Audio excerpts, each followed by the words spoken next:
조선의 영조 임금이 자기의 아들이었던 사도세자를 관계가 굉장히 안 좋아진 후에 결국 뒤주에 가두어서 죽이게 되는 그런 내용이었습니다. 사도세자가 뒤주에 갇힌 그 8일 정도의 이 여정, 그 이제 시간 동안에 있었던 일들을 이제 영화에 담아냈는데, 가장 제가 좀 마음이 아팠던 부분 장면이 그 마지막 날에 거의 사도세자가 이제 숨이 끊어지려고 하는 그때에 아버지와 대화를 합니다. 직접 이렇게 얘기를 하는 장면은 안 나오는데 뭐 생각으로 대화를 한 것인지 어쨌든 이렇게 계속 사도세자의 모습과 아버지의 모습을 비춰주면서 둘이 대화를 해요.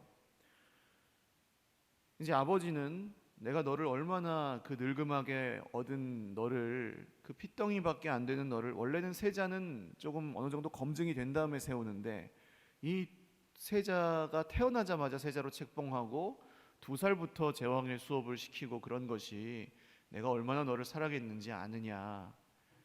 내가 너를 너무 기대를 해가지고 네가 이렇게 삐뚤어졌나 보다, 뭐 이런 이야기를 이제 속에 있는 이야기를 하고, 사도세자도 아버지, 내가 원했던 것은 아버지의 그런 과도한 기대와 관심이 아니고 따뜻한 아버지의 눈길 한 번과 말 한마디였습니다 라고 자기 속 얘기를 합니다.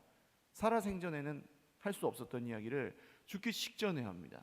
그러니까 이 영조 임금이 왜 너와 나는 이 저승과 이승이 갈라지는 여기서밖에는 솔직해지지 못했느냐 하고, 이제 사도세자가 그 다음 죽은 다음에 굉장히 슬퍼하며 울죠. 그리고 나서 이제 세자를 폐서인시켰었기 때문에 복권시키면서 사도세자라는 이름을 준데, 생각할 사, 슬퍼할 도에서 사도세자라 하노라, 이렇게 영화를 마칩니다. 제가 그걸 보면서 이 땅의 수많은 가정들이 참 속마음은 그렇지 않은데 많이 깨어져 있겠구나.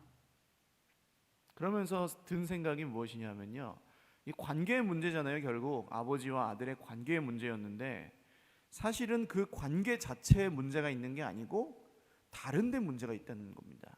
관계의 문제는 그 관계 자체에 문제가 있는 게 아니고 뭔가 다른 데 원인이 있는 경우가 많다는 거예요. 이 영조 임금과 사도세자의 관계는 어땠습니까? 이 사실은 속마음은 그렇지 않았어요. 둘 다 사랑했어요. 그런데 아버지의 과도한 기대와 관심이 그 관계를 파괴했고 아들을 탈선하게 했고, 아들이 아버지를 결국 미워하는 데까지 나아가 버리게 되었습니다. 한 해가 이제 거의 다 갔는데요. 여러분, 이 관계의 문제로 힘들어하시는 그런 분들이 없는지 모르겠어요. 하나님과의 관계, 혹은 자기 자신과의 관계, 혹은 이웃과의 관계, 동료들과의 관계, 가족들과의 관계에서 어려움이 있으시다면 오늘 말씀을 통해서 하나님이 그 관계를 어떻게 풀어가시는지를 한번 경험하실 수 있기를 바랍니다. 오늘 말씀 굉장히 유명한 본문이죠. 돌아온 탕자. 러시아의 그 세계 3대 박물관 중에 하나인 에르미타주 박물관이라는 박물관이 있는데요. 거기에 전시된 미술품이나 이런 유물 같은 것들이 너무 종류가 많아서 하나에 1초씩만 보고 지나가도 24시간 내내 봐도 한 달을 봐야 된답니다. 그만큼 큰 박물관에서 그 중에서도 굉장히 유명하고 사람들이 많이 발걸음을 하는 전시물이 있는데, 그게 바로 렘브란트라는 화가가 그린 돌아온 탕자라는 그림이에요. 자기 몫의 유산을 아버지에게 미리 달라고 해서 그 돈을 금세 탕진하고 고생하다가 결국 집에 돌아온 아들을 용서해 주는 그런 이야기인데요. 그림이 혹시 준비가 됐나요? 안 됐습니까? 돌아온 탕자를 안아주는 아버지의 그 모습이 그려져 있고, 옆에 한 사람이 탁 서 있는데 그 사람이 이제 이 말씀에 나온 형이에요. 형. 아버지는 막 눈이 짓물렀어요. 아들을 기다리느라고 막 눈물 흘렸고 막 그냥 얼싸안고 기뻐하고 있는데, 이 형은 옆에서 이렇게 근엄한 표정을 짓고 아주 이 동생을 못마땅한 눈으로 바라보고 있는 그런 그림입니다. 둘째 아들만 탕자가 아니라는 이야기를 아마 그 그림은 하고 싶었던 것 같아요. 첫째 아들은 아버지 집에 있긴 하지만 탕자였던 둘째 동생이 돌아온 것을 기뻐하지를 않습니다. 왜냐하면 그 마음속에 동생에 대한 미움이 있는 거예요. 이 관계의 문제죠. 사실 이 동생은 여러분 우리 세상적인 기준으로 봐도 미움을 받아도 싸죠. 아버지가 돌아가시지도 않았는데 유산을 달라고 해가지고 자기 몫을 챙겨서 절반을 가져갔는데 그걸 다 써버리고 집에 돌아왔어요. 이런 여러분 페리오나가 어디 있습니까? 미워할 만한 사람을 미워하는데 이 큰형이 왜 잘못일까요? 이 질문은 여러분 세상이 성경을 향해서 하는 질문입니다. 성경은 뭐라고 말하죠? 예수님은 누구도 사랑하라 그러세요? 대표적으로 원수도 사랑하라 그러시잖아요. 그러니까 세상은 질문하는 거예요. 왜 원수를 사랑해야 되냐? 원수는 미워해야지. 성질을 낼 만해서 내는데 왜 잘못입니까? 짜증을 부릴 만해서 부리는데 왜 잘못입니까? 살기 피곤하고 힘들어서 하나님하고는 좀 거리를 두고 멀어져 있겠다는데 그게 뭐가 문제라는 겁니까? 너무 바빠가지고 성경을 못 읽는다는데 하나님과 대화할 시간이 없다는데 그것이 무슨 잘못입니까? 이게 누가 누구를 향해서 하는 질문이라고요? 세상이 성경을. 즉 하나님을 향해서 세상은 이렇게 질문합니다. 미워할 만한 사람 좀 미워하면 안 됩니까? 바쁘고 힘들면 좀 하나님 좀 두 번째로 하면 안 됩니까? 근데 여러분 예수님을 믿는 우리도 가끔 이런 생각을 할 때가 있죠. 생각은 안 할지라도 또 그렇게 살 때가 있어요. 그런데 무서운 건 우리 안에 그 생각 자체를 바꿀 마음이 없어서 계속 그렇게 사라질 때가 많다고 하는 것입니다. 세상에 속한 내 관점과 생각과 이 존재와 색깔을 하나님께 돌리고자 하는 그런 마음이 없어요. 그러니까 미워할 만한 사람이 있으면 그냥 미워하고요, 화낼 만한 일이 있으면 화를 내고요, 불평할 만한 일이 있으면 계속 불평하면서 그렇게 살아갑니다. 기도할 상황이 안 되면 기도를 안 하고요, 성경을 읽을 형편이 안 되면 성경을 읽지 않고 1년이고 2년이고 시간이 흘러갑니다. 왜 그럴까요? 이 성질 나니까 기분 나쁘니까 열받으니까 바쁘니까 억울하니까 여러 가지 우리에게 할 말들이 있죠. 아주 합당한. 오늘 이 첫째 아들이 그런 사람이었습니다. 동생이 돌아왔는데 뭐가 첫째 아들에겐 가장 큰 문제겠어요? 유산이죠, 유산. 반을 갖고 갔는데 반밖에 안 남았는데 아들이 또 왔으니까 어떻게 됩니까? 나머지 반 중에 반을 또 나눠야 되잖아요. 이 동생이 뭐 어떻게 되지 않는 한. 이 큰아들은 지금 그게 화가 나는 거죠. 근데 아버지는 너 그따위로 살면 되냐 이러지 않고 이 큰아들을 타이릅니다. 28절을 한번 보시면요, 그가 노하여 들어가고자 하지 아니하거늘. 화가 났어요. 그랬더니 아버지가 나와서 큰아들을 권했습니다. 예, 들어가자. 이 화가 나서 우리와 하나님과의 관계로 비유해보면 어떤 상황이냐 하면, 우리가 우리 인생에 생긴 문제 때문에 화가 나고 짜증이 나서 하나님께 드리는 예배가 소홀해졌어요. 예배를 지금 드리고 앉아 있는데 하나님 생각이 나는 게 아니라 그 짜증나고 화난 게 생각이 나요. 자꾸 분이 안 풀려요. 그럴 때 하나님이 나에게 찾아오셔서 권하신다는 거예요. 이것이 은혜입니다. 그러니까 사실 은혜라는 것은 여러분 겉으로 드러나는 무슨 막 눈물을 흘리고 뭐 방언을 하고 뭐 환상을 보고 꿈을 꾸고 이런 것도 은혜지만, 진짜 은혜는 이 더럽고 추하고 자기중심적이고 예배 자리에 나와 있는데도 문제에 사로잡혀 가지고 전혀 하나님께 집중할 수 없는 이런 부족하고 연약한 내가 하나님 앞에 예배 드릴 수 있다는 것 자체가 은혜인 것입니다. 그리고 하나님이 이 은혜의 자리에서 우리를 찾아오신다는 거예요. 여러분, 우리가 솔직히 세상에서 막 바쁘게 사시다가 때로는 죄 가운데 계시다가 해결되지 않은 문제로 막 골머리 썩다가 이 자리에 나오셨을 때 예배 드릴 준비가 다 되셨다고 하실 수 있는 분이 누가 있겠습니까? 저도 그렇거든요. 예배 드릴 준비가 전혀 되어 있지 않아요, 우리가. 그런데도 하나님은 그런 우리에게 찾아오셔서 은혜를 주신단 말입니다. 이것이 얼마나 감사한 일인지. 자격도 없고 준비도 되어 있지 않고 공로도 없는 우리에게 하나님이 나오셔서 예, 들어오너라 내 은혜 안으로. 여러분, 한 해 동안 함께 예배하시는 여러분들께 정말, 이건 이제 설교 내용은 아니지만 여러분, 제가 개인적으로도 정말 너무 감사해요. 이 험악한 세상을 얼마나 바쁘게 사실 텐데 나오셔가지고 함께 예배하고 또 이 설교 시간에 말씀을 들으신다는 게 저는 너무 감격스러워요. 뭐 인간적으로 볼 때 저한테 들으실 게 뭐가 있습니까? 그러나 이 설교 시간에 선포되는 하나님의 말씀을 정말 하나님의 음성으로 들으시고 아멘 하시고 그 말씀을 통해 변화되시는 그 모습이 저에게는 진짜 감격이고 가장 큰 위로예요. 너무너무 감사해요, 정말. 사랑하는 여러분, 오늘도 우리는 문제가 많죠. 성질낼 일도 많고 피곤한 일도 많고 미운 사람도 많고 어려움도 있으실지라도 오늘 이 자리에 나오게 하신 것을 하나님께 감사하며 우리를 이 자리에 모이게 하신 하나님을 찬양하는 우리 모두가 될 수 있기를 바랍니다. 그리고 오늘 이 마다들에게 주시는 하나님의 위로와 권면이 우리에게도 임하시기를 주님의 이름으로 축원합니다.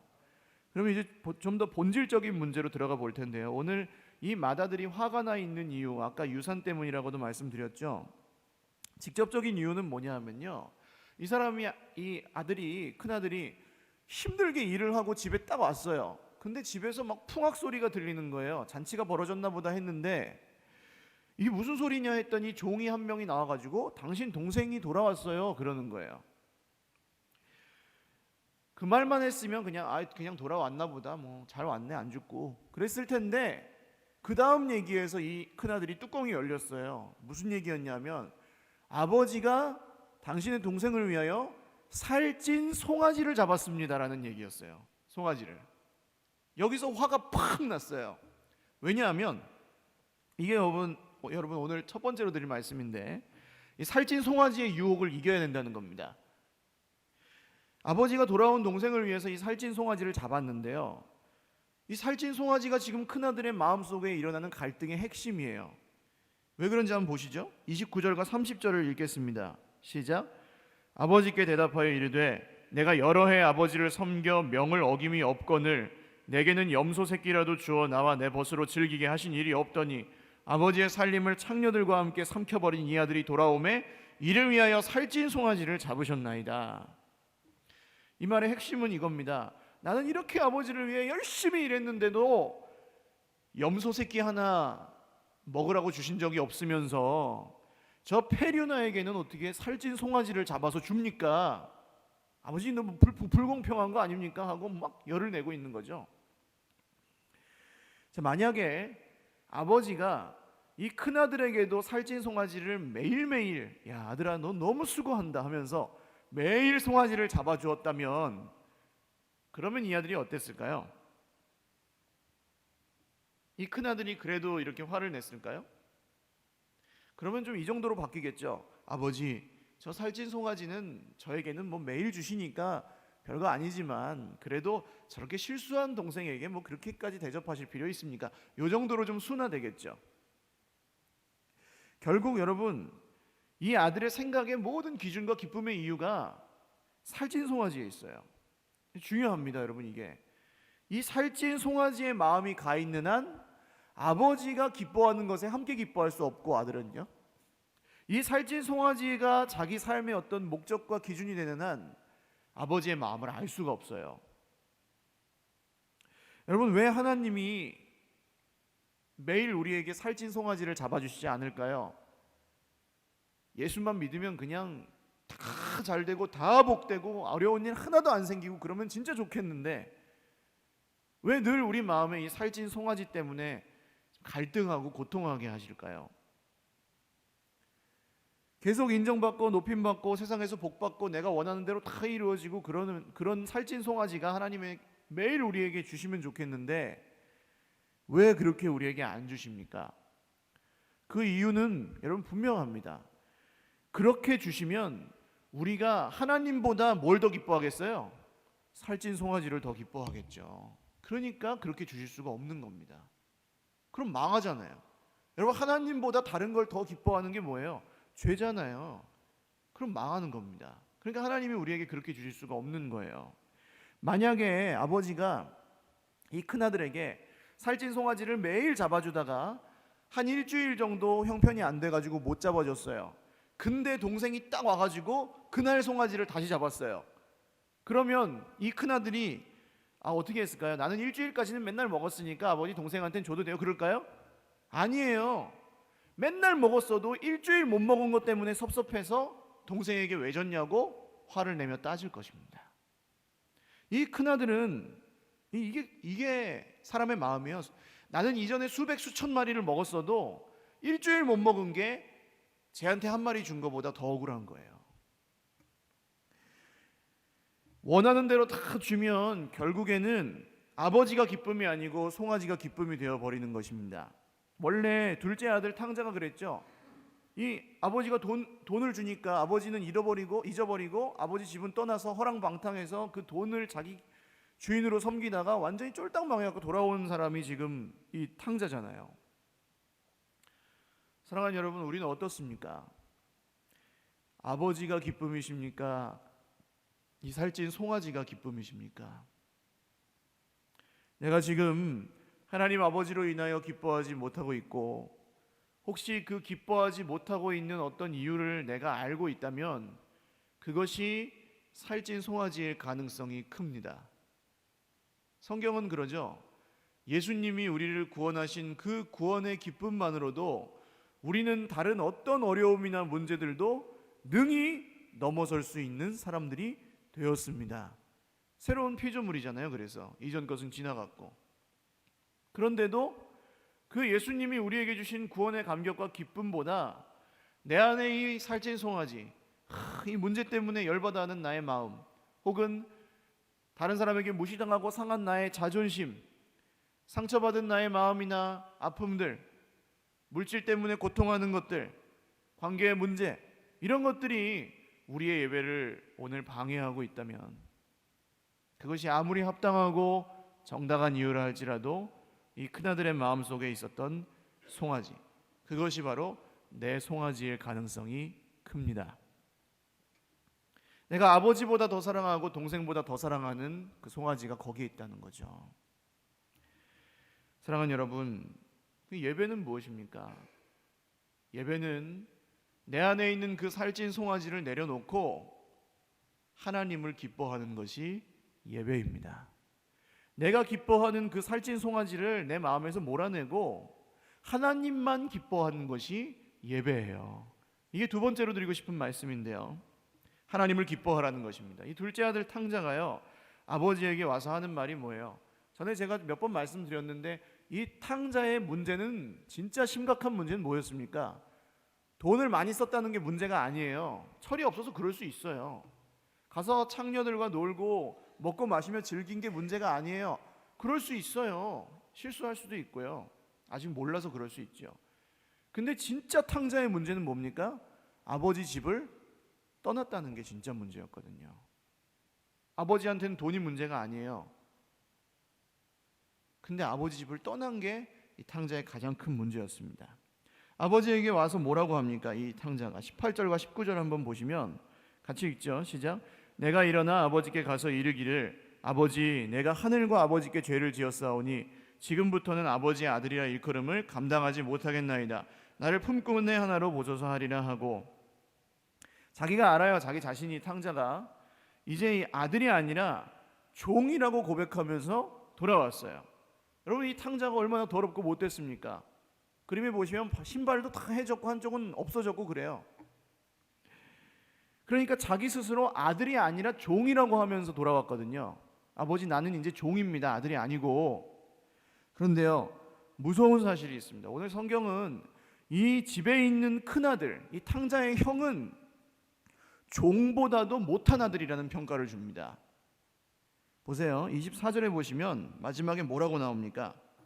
그들이 즐거워하더라. 이 그들이 누구예요? 주어가 22절에 나옵니다. 아버지가 누구에게 이르되요? 종들에게 이르되 내 아들에게 옷을 갈아입히고 송아지를 잡아서 우리가 먹고 즐기자. 아들이 죽었다가 살아났으니까 기쁘구나 하니까 누가 기뻐한 거예요? 종들이 기뻐한 거예요. 여러분 이해가 되시죠? 종들이 기뻐했고 큰아들은 지금 밖에 있잖아요.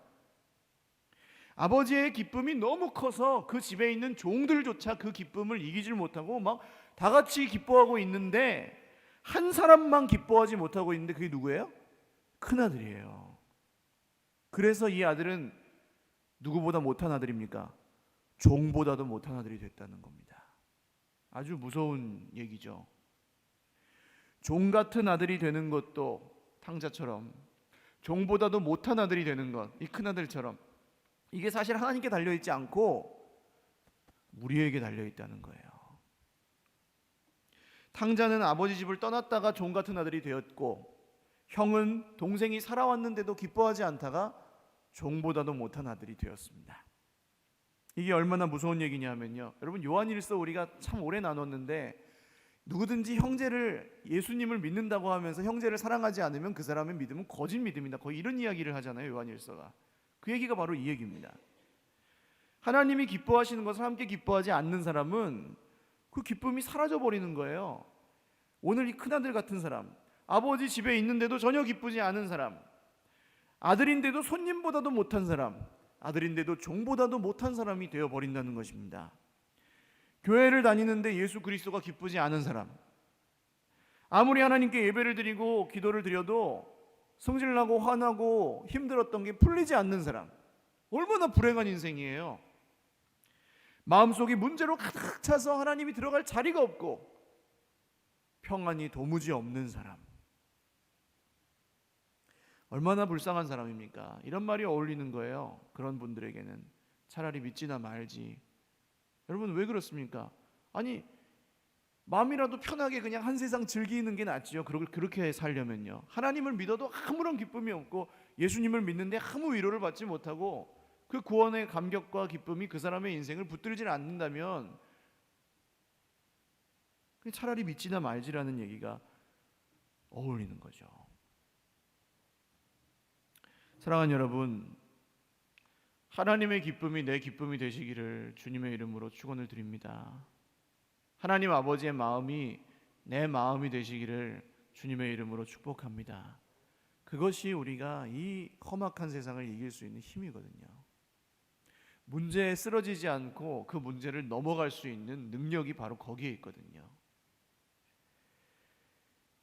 이 살찐 송아지만 바라보다 보면 아버지의 기쁨이 내 기쁨이 될 수 없습니다. 아버지랑 나랑 상관이 없어지는 거예요. 차라리 종들은 주인이 기뻐하면 같이 기뻐하기라도 하는데 아들 녀석은 아버지가 기뻐하든지 말든지 송아지 안 내놓으면 그냥 계속 화만 내는 거예요, 아버지한테. 이런 신앙이 여러분 실제로 존재합니다. 하나님을 기뻐하지 않고 하나님이 주시는 무언가를 기뻐하면요, 이 사람이 막 기도해요. 하나님 그거 주세요, 그거 막 하다가 하나님 그걸 안 주셨어요. 그럼 어때요? 마음이 섭섭하잖아요. 근데 하나님은 나를 사랑하세요, 안 하세요? 여전히 사랑하시죠. 그러니까 아들의 생명을 주셔서 나를 살리셨지 않습니까? 근데 그거 안 줬다고 섭섭한 마음이 생긴다는 거예요. 이게 큰아들의 마음입니다.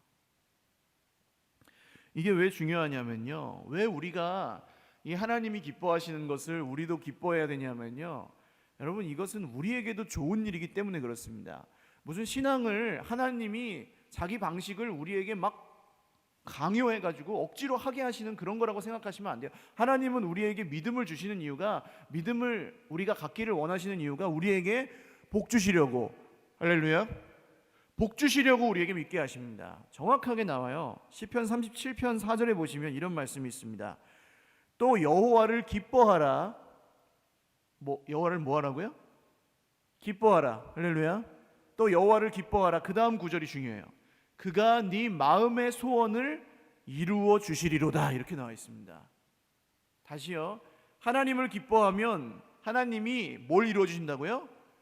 내 마음의 소원을 이루어 주신다고요. 할렐루야. 그러니까 우리가 마음의 소원을 이루기 위해서 막 노력하지 않아도 누구를 기뻐하면요, 하나님을 기뻐하면 하나님이 그 소원을 이루어 주신다는 것입니다. 할렐루야. 예수님이 신약 성경에서 똑같은 이야기를 하시죠. 마태복음 6장 33절에 먼저 그의 나라와 그의 의를 구하라. 그리하면 이 모든 것을 너희에게 더하시리라. 할렐루야. 이게 하나님이 책임져 주시는 인생입니다. 나는 하나님만 기뻐했더니 하나님이 다른 모든 것은 책임져 주신 인생. 할렐루야. 여러분, 그렇게 살아야 살 수 있습니다. 우리는 그렇게 살아야 답이 나와요. 여러분, 한 달 수입을 이렇게 갖고 돈을 가지고 그냥 가장 가까운 예니까 생각해 보면 한 달 수입을 이렇게 놓고 보시면 살 수 있으세요? 계산이 딱 떨어지세요? 안 떨어집니다. 돈을 많이 벌어도 적게 벌어도 어차피 모자라요. 답이 안 나와요. 이거 가지고 어떻게 살아야 되나? 근데 여러분, 사라집니까? 안 사라집니까? 사라집니다. 형편대로 살아서 사라지는 게 아니에요. 하나님이 도우십니다. 할렐루야. 그게 우리의 믿음이죠. 여러분, 정말 어려울 때가 있습니다. 막 진짜 돈 1,000원이 없어가지고 버스 타지 못하고 막 걸어가야 될 때도 있어요. 그럴 때 막 그 돈 1,000원에 마음이 가 있는 사람, 그게 살찐 송아지인 사람은 내가 어쩌다가 이러죠. 그러나 여호와를 기뻐하는 사람은 버스를 타고 가든 택시를 타고 가든 자가용을 타고 가든 걸어가든 상관이 없는 것입니다. 할렐루야. 왜요? 하나님이 나와 함께 가시니까. 부끄러울 것이 없는 것입니다. 하나님이 나와 함께 하시니까. 그 살찐 송아지가 내 자랑이 아니고 하나님이 내 자랑이니까 상관이 없는 것입니다. 하나님께 기쁨의 이유를 두면 하나님이 우리 마음의 소원을 이루어 주세요. 정작 내가 내 필요를 막 집중하고 얻으려 해도 못 얻는 그것을 하나님이 우리에게 주신다고 하는 것입니다. 이게 달란트 비유에도 나와요. 여러분, 5달란트 받은 종은 주인의 마음으로 사업장을 경영해요. 그래서 아주 큰 이익을 거두죠. 이게 뭡니까? 주인의 마음을 기쁘게 한 거죠. 그게 그 종의 기쁨이 된 거고, 주인을 기쁘게 하는 게 자기의 기쁨이 되는 게 이상적인 종이에요. 그때 주인이 뭐라고 합니까? 야, 잘했다 이놈아 하면서 너는 쓸 거 다 썼으니까 이제 네 할 일 해라. 그러지 않습니다. 잘했다 착하고 충성된 종아, 네가 작은 일에 충성하였으니 내가 더 많은 걸 너한테 줄 테니까 네 주인의 즐거움에 참여할지어다, 이렇게 얘기하십니다. 하나님 그런 분이거든요. 내가 너 다 써먹었으니까 써먹을 거 다 써먹으면 가, 이게 아니라 정말 하나님을 기쁘시게 해드리기 위해서 최선을 다하고 그것이 기쁨이 된 사람은 네 주인의 즐거움에 참여할지어다 하며 복을 주십니다. 그러나 자기 자신에게만 초점이 있었던 그 1달란트 받았던 종에게는 뭐라고 하십니까? 악하고 게으른 종아. 이 종에게도 할 말이 있었죠. 주인이요, 내가 손해를 보면 안 되니까 땅에다가 묻어놨다가 가져왔습니다. 손해는 안 보셨잖아요. 여러분, 아까 하나님께는 돈이 중요하다 그랬어요? 안 중요하다 그랬어요? 안 중요하다고요. 그러니까 하나님은 우리를 본전치기 하려고 부르신 게 아니에요. 하나님은 우리를 통해 이 세상을 바꾸려고 보내셨습니다. 회복시키려고 보내셨습니다. 하나님은 이득 보려고 보내셨지 그냥 본전치기 하다가 오라고 부르신 게 아니에요. 우리에게 하나님이 주신 달란트가 다 있습니다. 그 달란트를 맡기신 이유는 그 달란트로 하나님의 기쁨이 충만하고 이 하나님께 기쁨을 드리고 영광을 돌리고 그게 우리의 기쁨이 되라고 달란트를 주신 거예요. 그런데 우리는 그걸 땅에 묻어두고 그냥 소극적이고 수비적인 자세로 그냥 손해만 보지 말면서 살자, 그러면요 여러분, 이만큼만 하자, 적당히 하자, 이건 하나님이 기뻐하시는 게 아니라고 하는 것입니다. 우리가 만약 하나님이 주신 그 은혜와 달란트들을 땅에 묻어놓고 하나님과 별 상관없이 살고 있다면 이런 말을 하면 안 돼요. 요새 기도가 좀 안 되는 것 같아, 요새 좀 침체된 것 같아, 이런 얘기를 하면 안 돼요. 하나님을 기뻐하지 않는데 무슨 기도가 되고 안 되고가 어디 있어요? 하나님을 기뻐하지 않는데 기도가 될 리가 있습니까? 그 이전의 문제인 거죠. 하나님을 기뻐하지 않는데 무슨 은혜를 받겠어요? 하나님을 기뻐하지 않는데 교회에 오는 게 뭐가 즐겁겠습니까?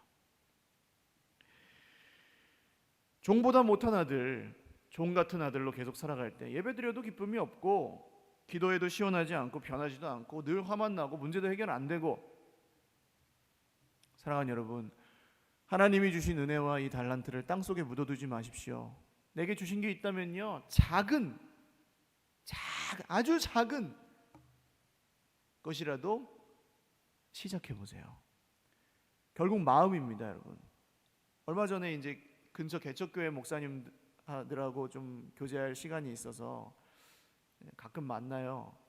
근데 진짜 개척교회는 요새 너무 어렵습니다.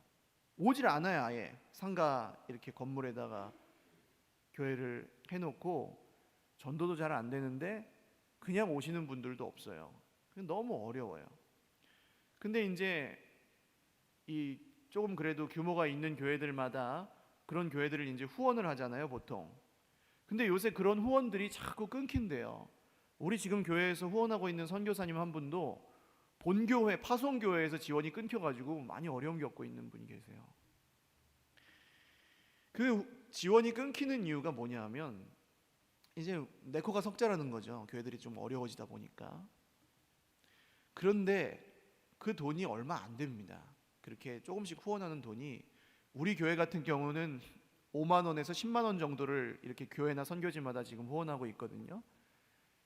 그러니까 그 5만 원은 5사람이 밖에서 사 먹는 돈 한 번만 아끼면 낼 수 있는 돈이잖아요. 그거 할 수 있어요, 없어요? 마음이 있으면 합니다. 근데 문제는 뭐예요? 돈이 없는 게 아니라 마음이 없기 때문에 못하는 거더라고요. 그래서 여러분, 우리 교회는 어려워도 그냥 계속 할 겁니다. 더 많이 할 거고요, 점점. 내년에도 여러분 기대하시면서 참여하셨으면 좋겠고, 하나님을 기뻐하시는 그 일에 내가 기쁨으로 참여할 때 진짜 우리 마음의 소원을 이루어 주시는 것을 진짜로 경험하셨으면 좋겠어요. 그냥 이 얘기가 돈 내라는 얘기로 안 되고 정말 저는 신이 납니다. 정말 기대가 되고요. 사랑하는 여러분, 은혜를 땅속에 묻어두지 마시고, 돈뿐만이 아닙니다. 우리의 시간, 우리의 재능, 무엇이든지 하나님께 영광 돌리고 그것이 저와 여러분의 기쁨이 되시기를 주님의 이름으로 축원합니다. 마지막 세 번째는요, 아버지의 마음을 알아야 된다는 겁니다. 아버지의 마음을, 하나님의 마음을 알기 위해서는 우리가 뭘 읽어야 될까요? 성경을 읽어야 되겠죠. 결국 이 문제가 끝나려면요, 맏아들의 마음과 아버지의 마음이 같아져야만 끝납니다. 저는 이 뒷얘기가 더 걱정돼요. 이 맏아들이 아버지랑 마음이 같아지지 않으면 동생은 어떻겠어요? 죽어요, 죽어. 큰아들, 형 등살에 죽어나는 거예요.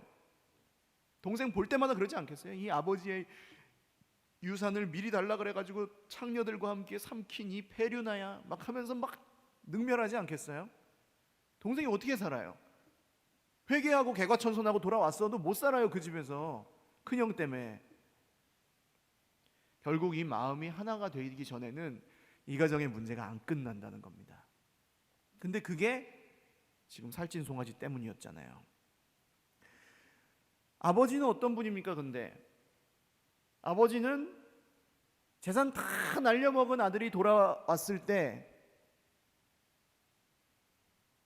너 임마 그렇게 손해를 많이 봤으니까 그냥 돌아왔으니까 됐고 이제 그냥 손해나 보지 않으면서 살아, 이렇게 하지 않고 어떻게 합니까? 또 돈을 쓰잖아요. 살찐 송아지를 잡았거든요. 돈 다 날려먹은 아들이 돌아왔는데 또 돈을 쓰는 아버지. 이 아들이 돌아왔다는 사실 하나만으로도 세상을 다 얻은 것 같은 기쁨을 갖는 그분이 지금 이 이야기의 아버지입니다. 우리가 믿는 하나님이죠.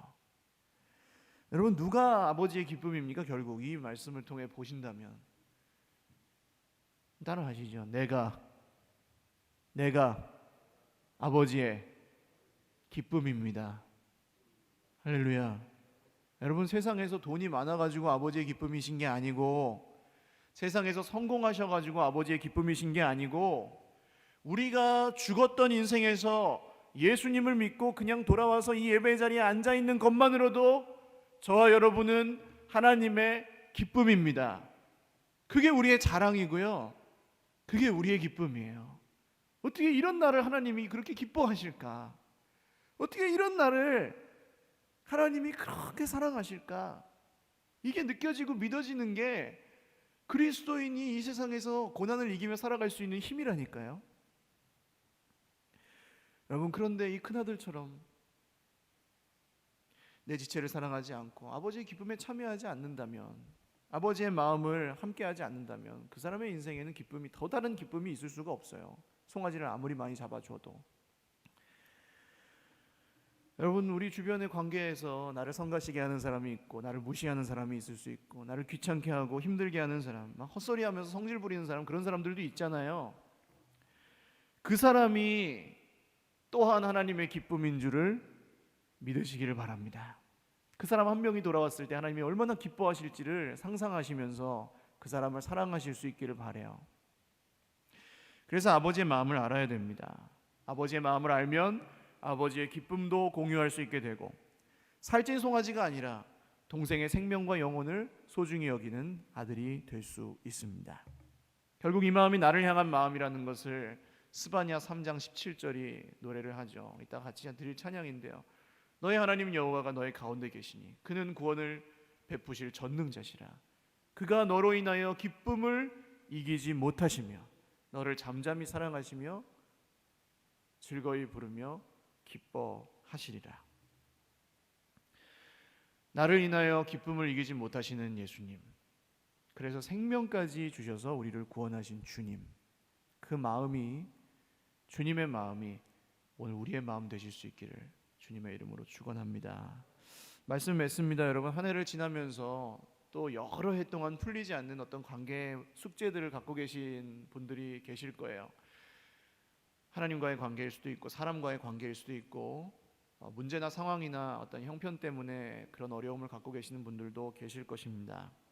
그러나 그 모든 문제들 속에서 사실 그 관계, 정말 그 관계가 문제가 아니라 내 안에 있는 살찐 송아지가 문제라는 것을 깨달으시고, 또 그 살찐 송아지를 버리기 전에는 하나님을 기뻐할 수 없다는 것을 꼭 기억하시고 하나님 아버지의 마음을 품게 되시는 그 은혜가 이 연말에 저와 여러분에게 있으시기를 주님의 이름으로 축원합니다.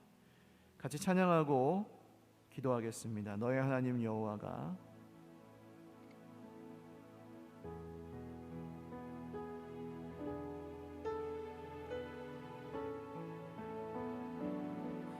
너의 하나님, 너의 하나님 여호와가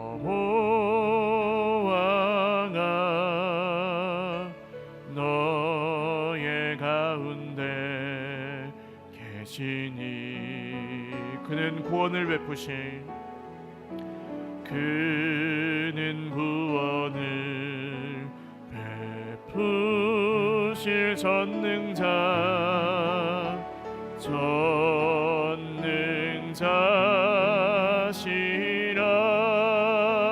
그가 너로 인하여 기쁨을 이기지 못하시며 그가 너로 인하여 기쁨을 이기지 못하시며